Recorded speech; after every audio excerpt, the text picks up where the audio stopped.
Hey, good afternoon interweb. It's Mick the Old Punk here. It is lunchtime on Sunday, and I wasn't planning on recording another video this weekend, but just got back from walking the dog, and my foot is in quite a bit of pain. And I thought, you know what?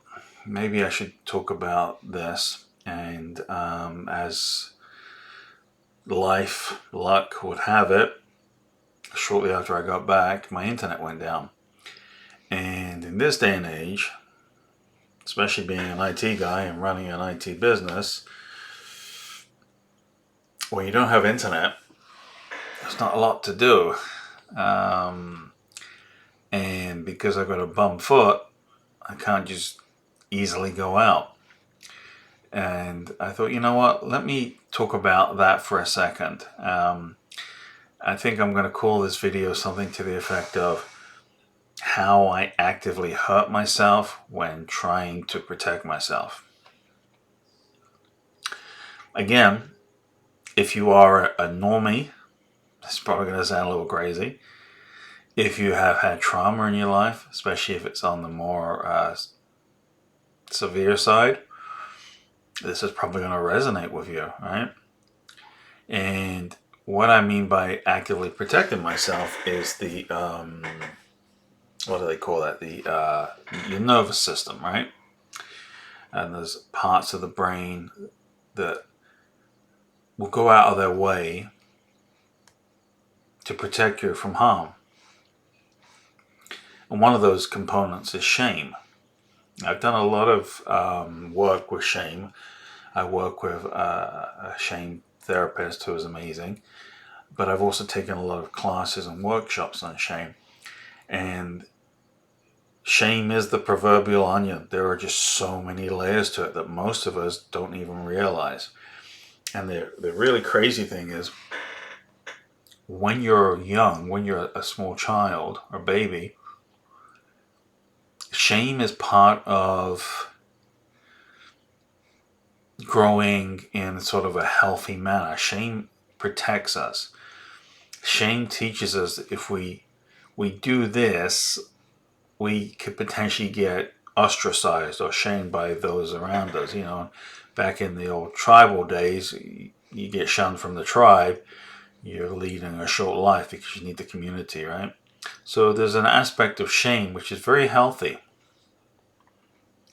But as we get older and we internalize stuff, shame can actually flip the script on you, as it has with me, and can be detrimental. So even though I'm actively trying to protect myself, I end up sometimes, not always, hurting myself. So what do I mean by that? About 3 weeks ago, I went out to pick up a package from Amazon delivery, and it had been raining, and I had like house slippers on that have no grip, no traction on the bottom of the shoes. And I put my left foot down on the first step of my stoop, and it was wet, and I didn't think about it, and boom, within an instant I was in a pile at the bottom of the stairs.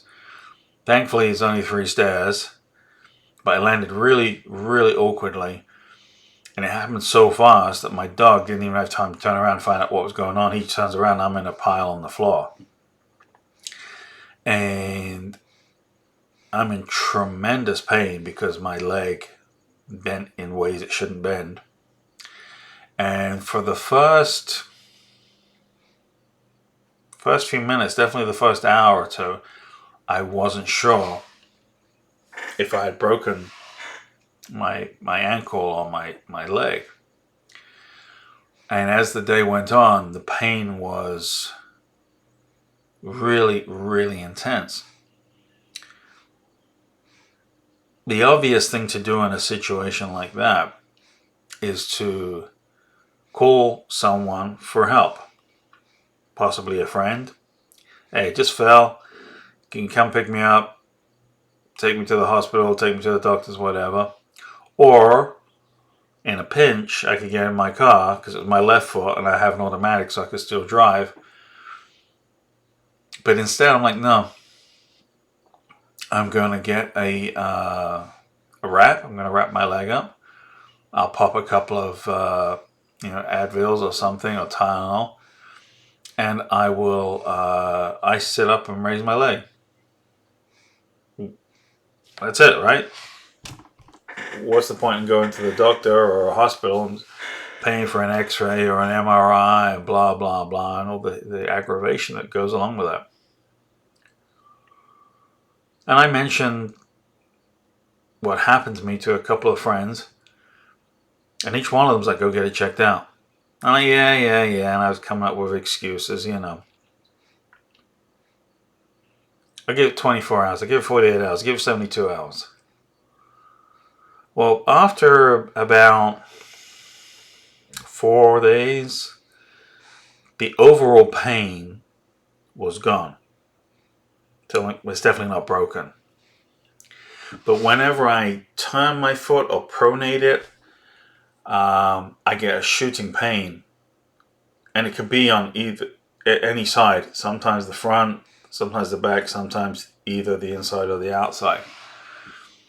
And about 4 or 5 days after it happened, I wrapped my foot up and I tried taking the dog out to the park. And there's an area where I can let him off a leash. And the ground is relatively flat. And I was walking very slowly, very gingerly. And then my foot just landed, a little piece of uneven ground. It may have just been a twig or something, right? A stick. And that was enough for it to just set the angle off. And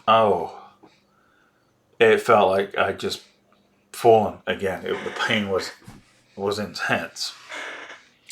And I like to think I have a high threshold for pain, but this stopped me. I literally had to stop, lift my foot off the ground a little bit and hold a tree. And, it was probably only 2 or 3 minutes that I stood there, but it felt like an eternity. So, of course, I come back and don't tell anybody this happened. And I carry on doing my thing. And a week and a half, 2 weeks go by. And every day it's getting a little bit better. But I'm having to wrap it every day, put ice on it, elevate it, all this kind of stuff. And I can almost walk in a straight line now without any kind of hindrance. But there is definitely something wrong with the foot. So the part of the foot, if this is the base of your foot and this is your leg, when you lift it up like that, that part of the ankle feels like there's something there preventing my foot from moving fully.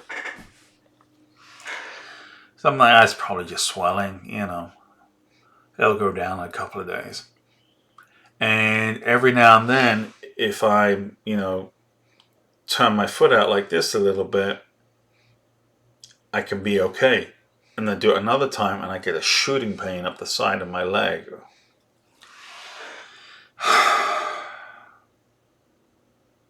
So it's coming on for 3 weeks now that this has happened. And in some ways it's better, and in some ways it's worse. And I finally broke down. I reached out to a physical therapist, and I'm going to see them tomorrow morning for the first time. And now I am struggling with beating myself up for not doing what I should have done at the beginning. But I'm also struggling with trying to give myself some grace, some understanding, because I've lived my entire life going out of my way to not seek help no matter what the situation. I've broken a bone in my foot before, and the doctor told me to stay off my feet.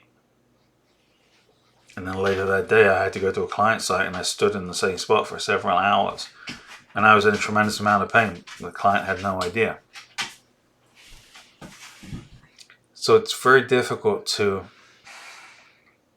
undo that programming. But at the same time, I understand that I need to do that. And a couple of years ago, I had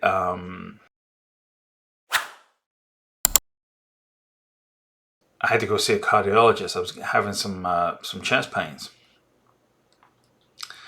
and I was very friendly with this lady at the time. And she said to me, and she was also a trauma survivor, and she said to me, "Do you want me to come with you to see the cardiologist?" I'm like, "No, why would I want that?" She's like, "Well, that's normal, you could get bad news, you maybe just need some support." I'm like, no. And she kept pushing and she kept pushing, and finally I said, "No, I appreciate the offer. If I get some bad news and have to go back, I'll, let you know, what have you." And she said her friends go with her when she needs to have something like that, and vice versa. And in my mind, I'm thinking, that sounds really nice. But there's also a part of me that's like, no, you don't need anybody. It's bad enough you have to go see a doctor, let alone involving somebody outside. And I tried to explain this to my therapist. And I basically stumped myself trying to come up with why I behave this way. I mean, obviously we know the cause, we know the situation, that I went through, and it kind of makes sense, even though it's not a healthy norm. And it took me weeks after that session with her to come up with the word fallible. And in my mind, I can't be seen as anything other than independent, strong, and in some ways, bulletproof, right? And none of us are. When we're teenagers, we feel like we may be, but in reality, we're not. I can't be seen as being fallible like the rest of you out there. All you fallible humans, just not me, right? Yes, I know how ridiculous that sounds, but this is, hello, this is me. So yeah, I have many, many examples like this over the years where something has happened and I don't tell anybody. I've been admitted to hospital before with problems, been in there for 2 or 3 days. When they release me, they're like, "Do you have somebody to drive you home?" I'm like, yeah, absolutely, no problem. So then they release me. I go out into the parking lot, I get in my car and drive myself home. Don't even tell people that I've been in hospital, let alone that I need some help to drive me home.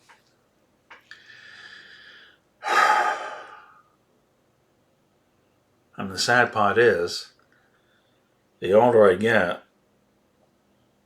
the more I realize I'm going to start needing help. That's the nature of the beast. It's the nature of getting older. Unless I get really lucky genetically. But given all the abuse I put my body through with my addictions and my obesity, I can't imagine that I'm going to get all the way through without having something serious at some point, right? If you find yourself hurting yourself, and I don't mean necessarily like taking a knife and cutting, because that's a different kind of hurt, but if you find yourself hurting your future because of the trauma you went through, because of how fiercely independent you feel you have to be, just want you to know you're not alone. I think that's all for today. Alright guys, have a good weekend.